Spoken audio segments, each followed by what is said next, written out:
الحمد للہ رب العالمین والصلاة والسلام علی رسولہ الامین اما بعد۔ آج کا سبق وَنُيَسِّرُكَ، اور ہم سہولت دیں گے آپ کو، اے نبی ہم سہولت دیں گے کا آپ کو، لِلْيُسْرَى آسانی کی، وَنُيَسِّرُكَ لِلْيُسْرَى، اور ہم سہولت دیں گے آپ کو آسان کی، کہ اے نبی جب آپ کو وحی دی جاتی ہے تو آپ خاموش رہیں،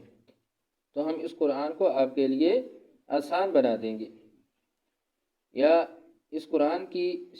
احکامات جو ہیں وہ آپ کے لیے آسان کر دیں گے، اس شریعت کو آسان کر دیں گے، اس پر عمل کرنا آسان بنا دیں گے۔ تو یہ نبی صلی اللہ علیہ وسلم کو کہا گیا۔ فذکر، فذکر پس تو نصیحت کر، ان اگر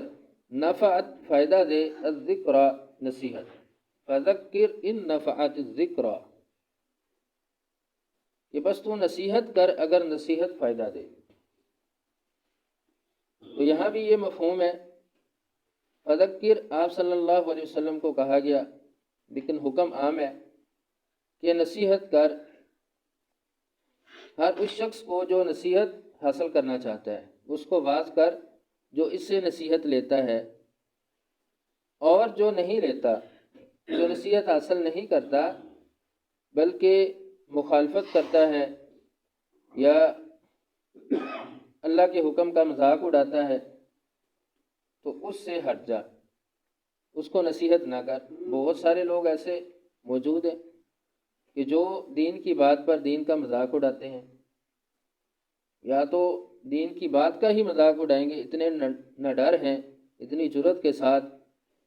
اگر یہاں تک نہیں تو پھر دین کی بات پہنچانے والے ان کا مذاق اڑائیں گے۔ اصل میں یہاں بھی مقصد وہی ہے کہ دین کا انکار، دین کی بات کا مذاق۔ تو کہا گیا کہ نصیحت کر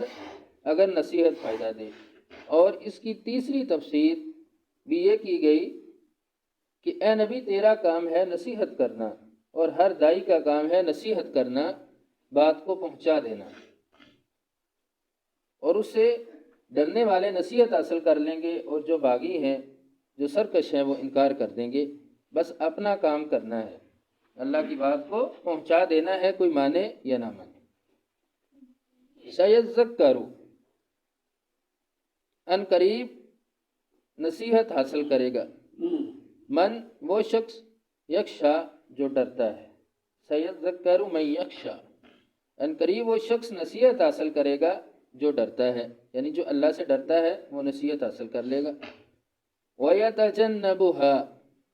اور پرے ہٹ جائے گا یا علیحدہ ہو جائے گا، وَيَتَجَنَّبُهَا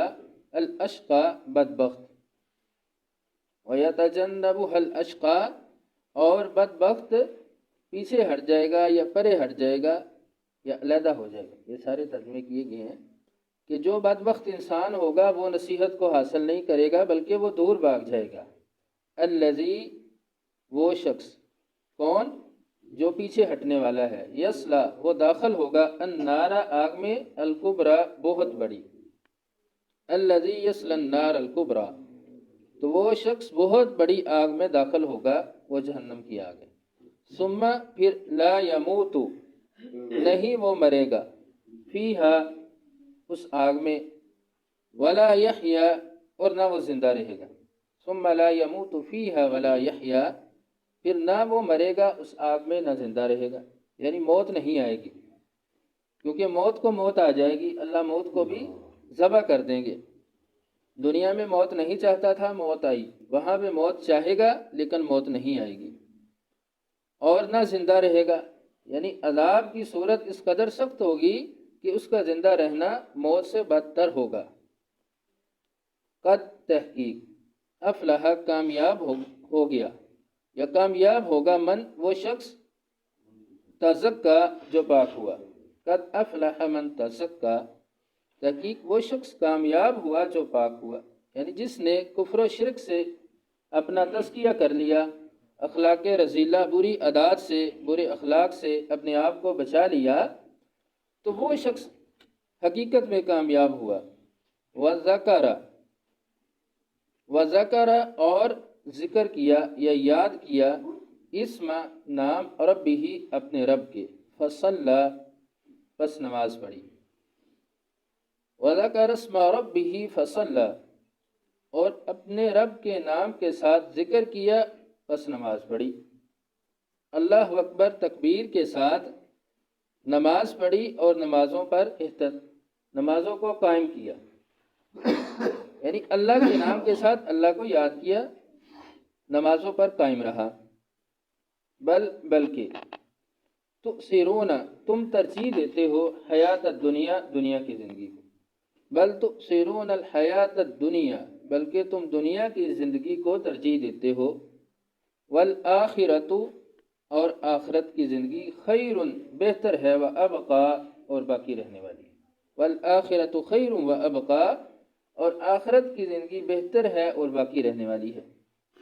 انسان دنیا کو ترجیح دیتا ہے، اللہ تعالیٰ نے کہا کہ آخرت کی زندگی بہتر ہے اور باقی رہنے والی ہے۔ ان بے شک، ھذا یہ بات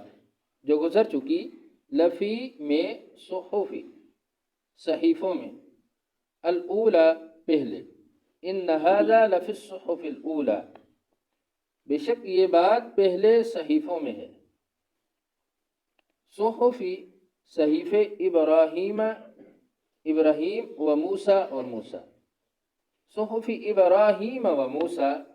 ابراہیم اور موسیٰ کے صحیفوں میں، یعنی جو بات گزر چکی، قد افلح سے، یہ سارا حکم جو گزر چکا وہ پہلے صحیفوں میں بھی لکھا ہوا ہے کہ تزکا، جس نے اپنے آپ کو پاک کر لیا کفر و شرک سے، بری عادات سے، وہ شخص کامیاب ہو گیا۔ اور یہ ساری باتیں صحائف میں، صحیفوں کے اندر لکھی گئی ہیں۔ کون سے صحیفے؟ جو ابراہیم اور موسیٰ علیہ السلام کو اللہ نے عطا کیا۔